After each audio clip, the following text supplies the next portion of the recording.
Yo! What's going on, guys? Jamieson from Bad Publicity.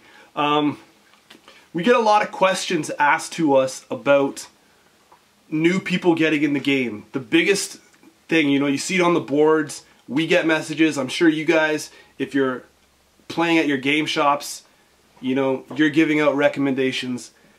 And so this is our top, or my top 3 packs that I think you should get if you're a new player. So someone that has just bought the core set, what packs should they get next?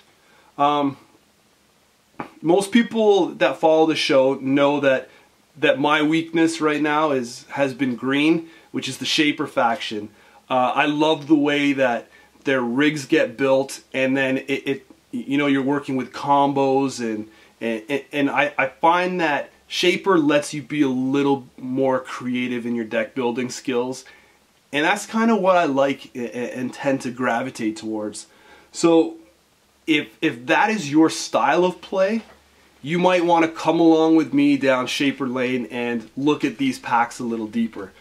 My other side of things, my corporation, is I've mostly been an NBN player, but I'm going to talk about corporations in general, just some good pieces to fill out things from the core set.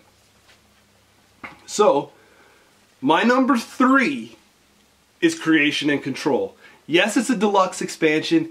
Yes, you're like, oh man, he's already out the gate, gonna make me pay a little extra. And you know what?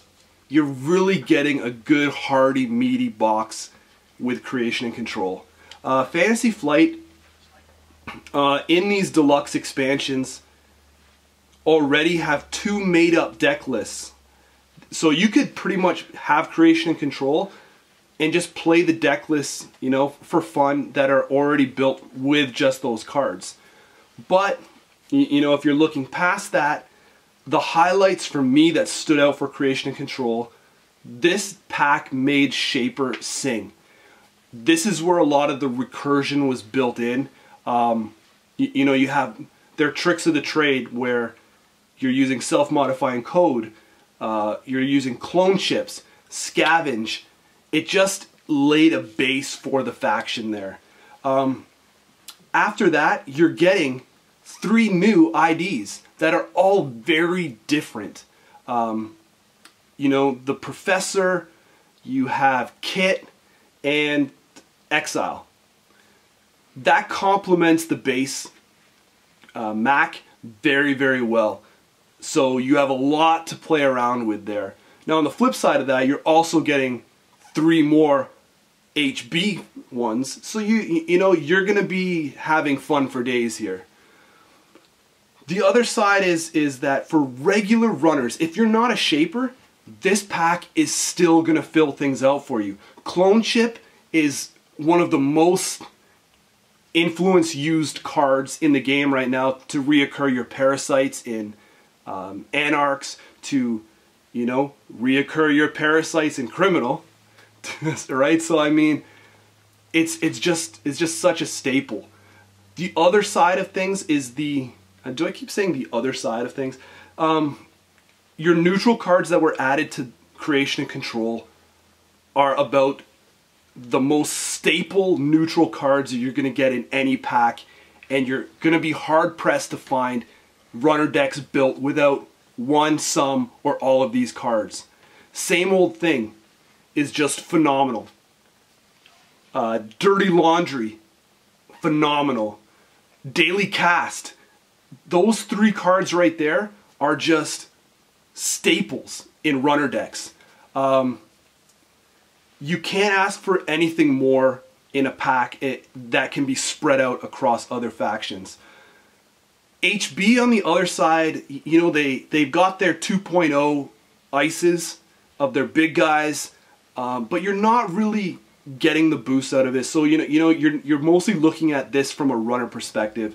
Gila in Creation and Control, we've seen it splash for economy and a couple other things, and that's the piece de resistance there. So that was number 3, Creation and Control. It's so hard to make this number 3, but there you go. Number 2 on the list is Futureproof. Futureproof, again, added a lot across the board and didn't just deal with one faction. Like, obviously you can play the cards within factions, but again, let's start off from a shaper perspective. Indexing is mind-blowingly good. It died down for a bit, but a lot of runners are going towards including at least one indexing in their decks, just, you know, for that added R&D pressure. You got Mr. Lee, which added a draw piece to Criminal, which is it. When he came out, he was the go-to Criminal draw. You know, the Criminal didn't have that. Everyone was splashing, you know, the shaper draw in, but Mr. Lee provided a good cycle. Mr. Lee, I've also seen him used heavily in Anarch, so, you know, he's going to do double duty there for you. R&D interface for shaper was a nice twist, and obviously New Angeles City Hall became a staple because it was neutral, and it was a great way to avoid tags. One of the best we've seen. Criminal already had decoys, but the other guys didn't really have a neutral way to pop these tags out as best as they did before this pack. Now, let's flip over to the other side. The corporation also benefited so immensely with Futureproof. Eli is the standard ice across the board.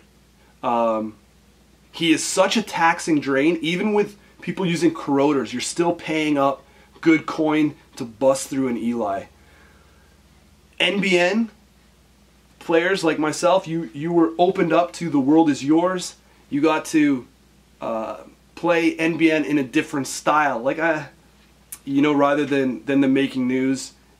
It was one of the first, or it is the first corporation to have a lower minimum, and a lot more people gravitated towards the world is yours than making news these days. So that will give you on par with everyone else. Project Beal became another staple in NBN that is included in this one, and that is because it was the 3 for 2, possibly more, but it complemented with the Astro scripts. You know, it really turned NBN, giving them the 3 for 2s that helped along with making it a fast advance. And then obviously the mother load, mid-seasons. Mid-seasons is in Wayland's, it's in the NBNs, and that's the piece that, you know, if you're building that tag and bag, that light the world on fire deck, mid-seasons is your baby, because it's so hard if you got the money to avoid this card. As a side note, it also had Fairy, and Fairies are really like pretty much the best Century Breaker, with a twist. So it was nice that it was in there, but it didn't influence me to picking this pack at all. That leaves us to the big enchilada, numero uno, the must-have pack from Jamieson's must-have pack list. That is opening moves. The reason that this pack is a must-have is because Jackson Howard changed the game. Flat out, literally, everyone uses him. There is, I don't know, maybe like 1 in 100 decks that will not have a Jackson Howard in it these days. So once you get your extra lunch money together, go out, buy opening moves as your first pack. Let's run down some other highlights from this one. You know, you got a crazy economy card in Celebrity Gift. Jinteki, when you open up your Netrunner pack, your core set, a lot of people gravitate towards Jinteki because at that time they were this fun bluffing one to play. I've got some traps, I've got some tricks up my sleeve. But unfortunately, like this day and age, magicians don't make money. Celebrity Gift allowed the tricks and the traps to be funded. So Celebrity Gift is like the David Copperfield card for Jinteki. It's the it's that one magician that is making big own your own island style money. Hostage was included in this deck. This is an important card, or this pack. This is an important card because, you know, you look at a lot of resources are coming out now, and as you grow in this game, you're going to see the amount of resources that you're acquiring in these new packs and later packs become very powerful cards, and you're going to want a searcher, something to go out and fetch for these cards when you want it, because it also lets you put some of these influence marked resources into your deck and cut those number down. Maybe you'll be able to run one of them or two of them and a couple hostages, you know. Motivation is also a Shaper card. I know I got a lot of flack for liking it when it came out and stuff like that, but this day with some of the other cards and some of the other pieces that are out right now, it's just a nice to have card. The other nice to haves in this pack are Rook, John Masanori. Gorman Drip is just a funky little card that you can play without the pack. But the last card I want to tell you about is Grim. Grim is just such a sweet piece of ice that's going to help you out in your deck building. It's that surprise punch to the face that you need. It's going to be one of the first cards that probably, you know, that I've touched on, that introduces taking a bad publicity. So now you have a little bit to play with the bad publicity realm with this. And bad publicity is never a bad thing. It's a pun on our show. So there it is. The rundowns again are Creation and Control, Futureproof, and Opening Moves. Those are my top 3 packs that I recommend for you as a new Netrunner player to run out to your game store and pick up right away. Thanks very much, everybody, and catch you on the flip side. See you later. Arrivederci. Ciao.